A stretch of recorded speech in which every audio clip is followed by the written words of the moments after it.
MLA కోట MLC ఉప ఎన్నికలకు schedule విడుదలైంది.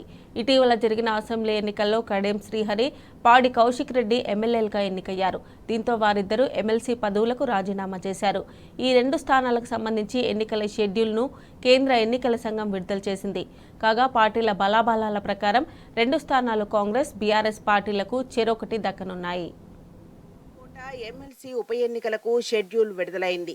కడియం శ్రీహరి, పాడి కౌశిక్ రెడ్డి ఎమ్మెల్యేలుగా ఎన్నిక కావడంతో ఎమ్మెల్సీ పదవులకు రాజీనామా చేయడంతో రెండు స్థానాలు ఖాళీ అయ్యాయి. కేంద్ర ఎన్నికల సంఘం ఇవాళ రెండు స్థానాలకు షెడ్యూల్ విడుదల చేసింది.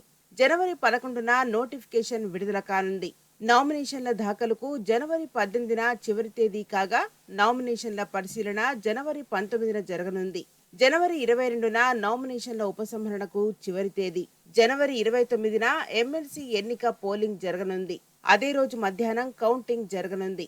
అయితే అసెంబ్లీలో పార్టీల బలాబలాల ప్రకారం కాంగ్రెస్ పార్టీ ఒకటి, బీఆర్ఎస్ పార్టీకి చెరొకటి దక్కనున్నాయి. అధికార కాంగ్రెస్ పార్టీకి సిపిఐతో కలిపి 65 మంది ఎమ్మెల్యేలు ఉండగా ప్రతిపక్ష బీఆర్ఎస్ పార్టీకి 39 మంది ఎమ్మెల్యేలు ఉన్నారు. ఎంఐఎం పార్టీకి 7 ఎమ్మెల్యేలు ఉండగా వారు బీఆర్ఎస్ కు మిత్రపక్షంగా కొనసాగుతున్నారు. బీజేపీకి 8 మంది ఎమ్మెల్యేలు ఉండగా ఆ పార్టీ తటస్థంగా ఉండే ఛాన్స్ ఉంది. ఎమ్మెల్సీగా గెలిచేందుకు 40 మంది ఎమ్మెల్యేలు ఓట్ల అవసరం ఉంటుంది. దీంతో కాంగ్రెస్, బీఆర్ఎస్లకు చెరో స్థానం దక్కనుంది. అధికార కాంగ్రెస్ లో ఒక్క స్థానానికి తీవ్ర పోటీ నెలకొంది. టికెట్ త్యాగం చేసిన వారికి మొదటి ప్రాధాన్యత ఉంటుంది అంటున్నాయి కాంగ్రెస్ వర్గాలు.